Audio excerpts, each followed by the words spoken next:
Bapak Ibu sekalian, hari ini kita di dalam sidang kabinet terbatas bersama Bapak Presiden, Wakil Presiden dan para menteri membahas mengenai pokok-pokok kebijakan fiskal untuk tahun 2023. Seperti diketahui, untuk penyusunan APBN 2023 tahun depan memang diperlukan suatu proses yang cukup panjang, termasuk pembahasan di dalam sidang kabinet untuk menetapkan posturnya dan kemudian indikasi dari pagu dari setiap kementerian lembaga.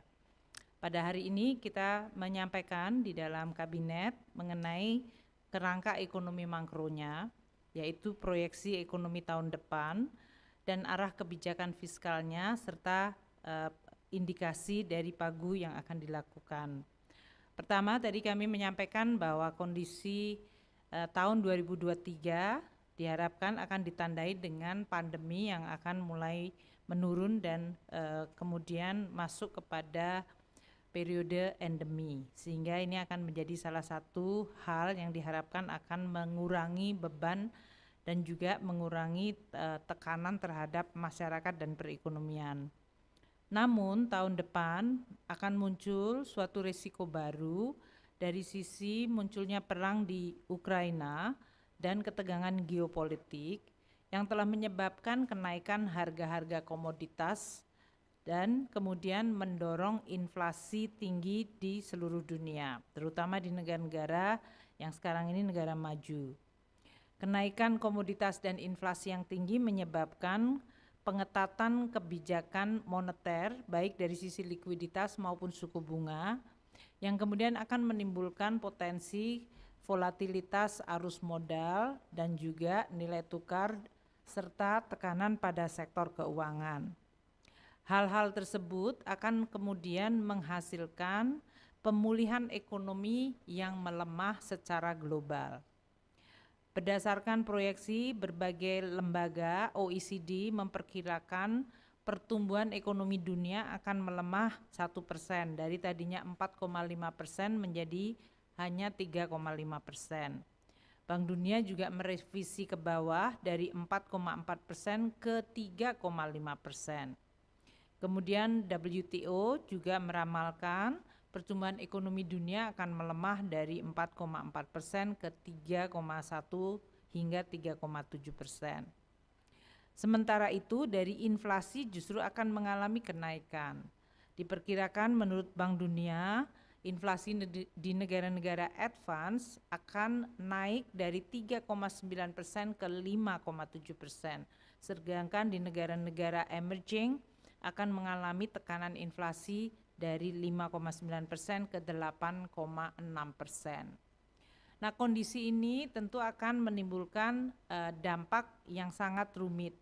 Di berbagai belahan dunia sudah mengalami tekanan atau bahkan krisis pangan akibat kenaikan harga komoditas, seperti di Middle East atau Timur Tengah dan Afrika Utara, di mana mereka mengimpor 80% dari makanan atau wheat, gandum berasal dari Rusia dan Ukraina. Sekarang mereka menghadapi situasi tekanan terhadap suplai makanannya. Dan ini terjadi pada saat sesudah 2,5 tahun mengalami pandemi. Demikian juga dengan Sub-Sahara Afrika yang dalam hal ini juga mengalami tekanan akibat kenaikan harga-harga dari pangan. Nah, oleh karena itu untuk tahun depan ada beberapa hal yang perlu untuk kemudian dipertimbangkan dan dimasukkan di dalam desain APBN. Pertama, dengan kenaikan inflasi dan pengetatan moneter, maka dari sisi utang yang akan kita kelola akan juga mengalami tekanan dari sisi jumlah bunga utang maupun cicilan yang harus dibayar. Ini yang harus kita pertimbangkan sebagai bagian untuk mendesain APBN 2023 kembali menuju pada defisit di bawah 3%, yaitu agar jumlah kebutuhan untuk menerbitkan surat utang bisa diturunkan secara bertahap namun tetap berhati-hati. Oleh karena itu, di dalam kebijakan fiskal 2023 akan terus difokuskan kepada satu, mendukung pemulihan ekonomi terutama program-program prioritas yang telah ditetapkan oleh Bapak Presiden dan Wakil Presiden. Pertama, pembangunan kualitas SDM, membangun infrastruktur, mereformasi birokrasi, merevitalisasi industri, dan mendukung pertumbuhan ekonomi hijau. Di sisi lain, APBN juga akan melakukan atau dari sisi fiskal akan melakukan reformasi di bidang pendapatan negara, belanja negara, dan dari pembiayaan dengan membangun pembiayaan yang makin inovatif. Oleh karena itu, untuk APBN tahun 2023, kita masih akan terus mengkalibrasikan dan mempertajam pada perhitungan untuk belanja baik pusat maupun ke transfer ke daerah dan juga estimasi penerimaan negara. Untuk sidang kabinet siang hari ini, kami menyampaikan range bahwa untuk tahun depan pendapatan negara diperkirakan mencapai 11,28 hingga 11,76% dari PDB. Ini berarti pada kisaran antara 2.255,5 triliun hingga 2.382,6 triliun rupiah. Sedangkan belanja negara tahun depan didesain pada kisaran 14,09 hingga 14,71% dari PDB. Itu artinya belanja negara pada kisaran antara 2.818,1 triliun hingga 2.979,3 triliun rupiah. Nah, belanja negara tersebut terdiri dari belanja pusat yaitu antara 2.017 triliun hingga 2.152 triliun dan transfer ke daerah yang akan berkisar antara 800 hingga 826 triliun. Nah, dengan belanja tersebut dan penerimaan yang tadi telah disampaikan, defisit APBN tahun depan akan dirancang pada kisaran 562,6 triliun hingga 596,7 triliun rupiah, atau ini berarti 2,81 hingga 2,95% dari PDB. Ini artinya kita akan melaksanakan Undang-Undang 2 tahun 2020 di mana defisit APBN tahun 2023 akan kembali di bawah 3%. Namun pada saat yang sama APBN akan tetap mendukung pemulihan ekonomi dan juga untuk terus mendukung program-program pembangunan nasional. Untuk itu, prioritas belanja tahun depan adalah untuk pertama di bidang perlindungan sosial akan tetap dijaga range-nya antara 349 hingga 332 triliun. Ini terutama untuk tetap menjaga perlindungan kepada masyarakat yang rentan, mendukung perlindungan sosial sepanjang hayat, dan juga mendorong perlindungan sosial yang makin adaptif. Dalam hal ini, data untuk mereka yang akan mendapatkan perlindungan sosial akan semakin dimutakhirkan. Dan Kementerian Sosial akan meluncurkan program pemberdayaan yang diintegrasikan dengan program perlindungan sosial. Kemudian untuk anggaran kesehatan, ini yang sangat penting selama 3 tahun terakhir ini, anggaran kesehatan melonjak karena adanya pandemi. Seperti tahun 2020 total anggaran kesehatan menjadi 172 triliun dari tadinya hanya 113 pada tahun 2019.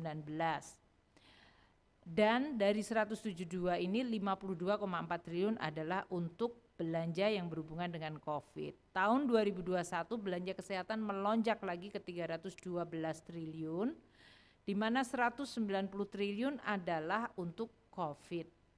Dan untuk tahun 2022 ini diperkirakan belanjanya mencapai 255 triliun, di mana 116,4 triliun adalah untuk COVID. Karena tahun depan diperkirakan COVID tidak lagi menjadi faktor, maka belanja kesehatan yang untuk non-COVID akan menjadi lebih penting. Kalau tahun ini belanja kesehatan yang tidak berhubungan dengan COVID sebesar 139 triliun, tahun depan akan dinaikkan menjadi antara 193,7 triliun hingga 155 triliun rupiah. Ini tujuannya adalah untuk mendukung reformasi di bidang kesehatan yang akan dilakukan oleh Kementerian Kesehatan, terutama dalam pertama memberikan jaminan kesehatan nasional, kemudian meningkatkan kesiapsiagaan kesehatan, mendukung pembangunan sarana prasarana kesehatan terutama di daerah, dan kemudian melakukan peningkatan layanan kesehatan dan penurunan stunting, termasuk penyakit yang merupakan penyakit yang sangat penting untuk diatasi seperti tuberkulosis. Untuk anggaran pendidikan tahun depan akan meningkat lagi mencapai 595,9 triliun hingga 563,6 triliun rupiah.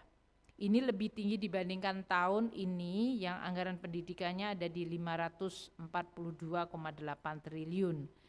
Ini akan mendukung berbagai belanja pendidikan termasuk beasiswa kepada murid-murid, yaitu 20 juta siswa, kartu Indonesia Pintar kepada mahasiswa sebanyak 975,3 ribu mahasiswa mendapatkan beasiswa, dan juga untuk membayar tunjangan profesi guru dan PNS untuk yang merupakan profesi pendidik sebanyak 264.000 orang.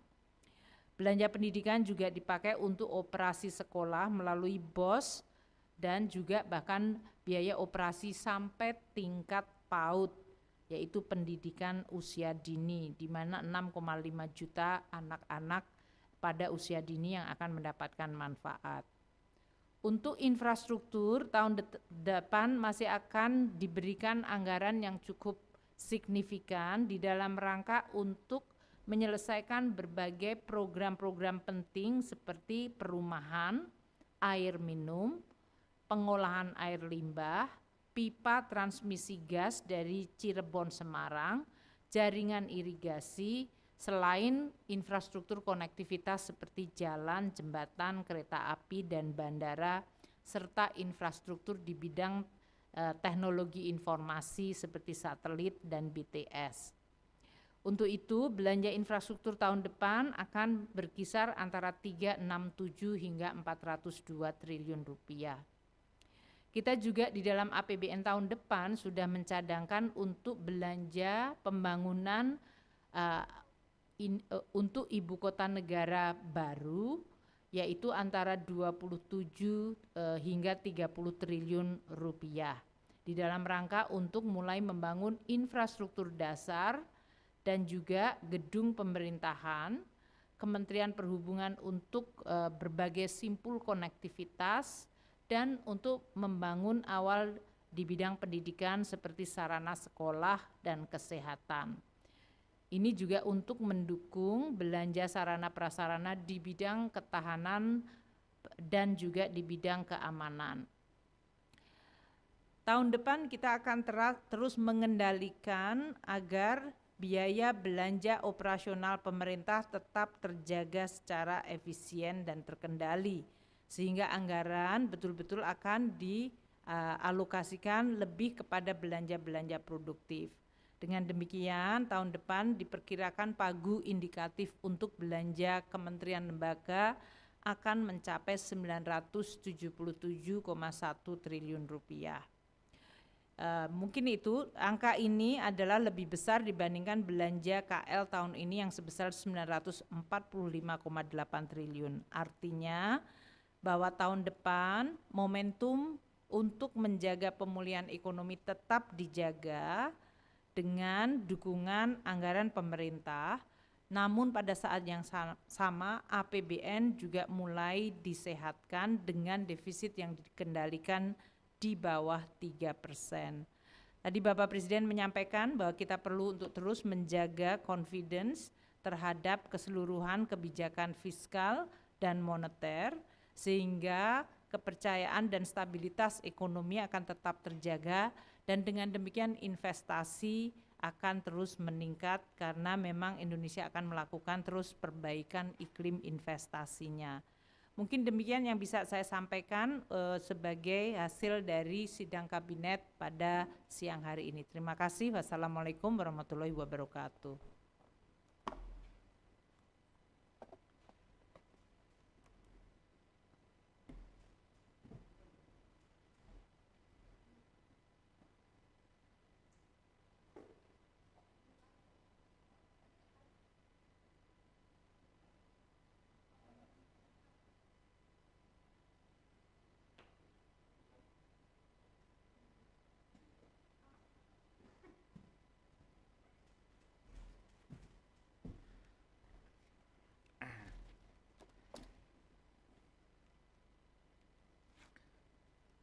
Assalamualaikum warahmatullahi wabarakatuh.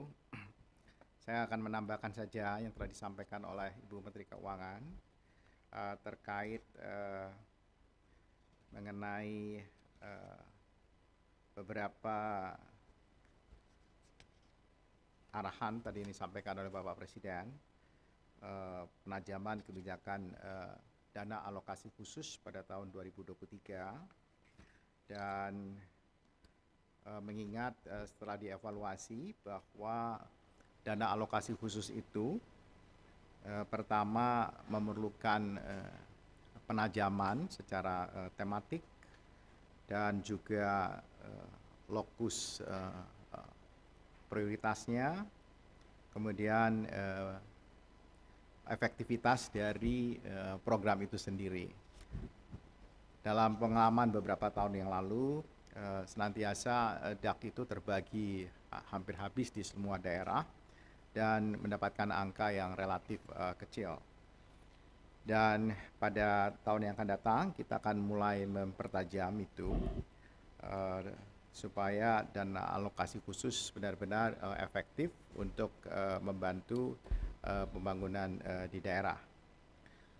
Dan dana alokasi khusus sebenarnya untuk mempertautkan, mensinkronkan, tujuannya adalah mensinkronkan program-program nasional dan daerah yang bertemu di anggaran APBN dan anggaran daerah. Tadi kami mengemukakan tentang jalan di daerah, dan jalan di daerah itu panjangnya ada sekitar 428.000 kilometer dengan kondisi yang tidak mantap atau 43% ya dari rata-rata nasional, dan jalan daerah ini mencakup 90% dari seluruh jaringan jalan di tanah air. Tadi Bapak Presiden menyampaikan bahwa semestinya pemerintah di kabupaten kota dan juga di provinsi itu memiliki dana yang cukup untuk diarahkan pada jalan di daerah sebelum APBN membantu, dan akan diupayakan ke depan mungkin dalam bentuk inpres untuk jalan provinsi dan inpres jalan kabupaten kota yang diprioritaskan buat jalan-jalan produktif yang menghubungkan konektivitas antara daerah-daerah produksi dan daerah-daerah konsumennya. Kemudian yang kedua adalah mengenai kualitas belanja di kementerian dan lembaga. Tadi juga disampaikan oleh Bapak Presiden untuk sekali lagi dipertajam agar tadi Bu Menteri Keuangan sudah menyampaikan sekitar 977 triliun dan sekitar 620-an itu adalah untuk belanja non-ops, dan di belanja non-ops ini yang kualitas belanjanya yang harus ditingkatkan utamanya belanja-belanja yang tidak langsung pada program untuk dikurangi. Dan kita juga apa yang disampaikan tadi didasarkan pada tentu tema dari RKP tahun 2023 dan tema RKP 2023 sebagaimana telah ditetapkan oleh Bapak Presiden pada pertemuan yang lalu, yaitu peningkatan produktivitas untuk transformasi ekonomi yang inklusif dan berkelanjutan. Tadi juga telah disampaikan oleh Bu Menteri Keuangan, jadi saya ingin melanjutkan saja. Satu hal juga yang menjadi concern dari RKP tahun 2023 adalah percepatan penghapusan kemiskinan ekstrim, kemudian penanggulangan pengangguran disertai dengan peningkatan decent job. Dan infrastruktur tadi juga sudah disampaikan, utamanya adalah infrastruktur dasar antara lain air bersih dan sanitasi, selain konektivitas yang tadi saya sampaikan. Dan juga RKP ini juga diarahkan dalam rangka untuk mempersiapkan Indonesia sebagai negara yang juga concern terhadap perubahan iklim, utamanya respon itu dalam bentuk pembangunan rendah karbon dan transisi energi. Saya kira itu yang saya sampaikan dalam kesempatan ini. Terima kasih. Assalamualaikum warahmatullahi wabarakatuh.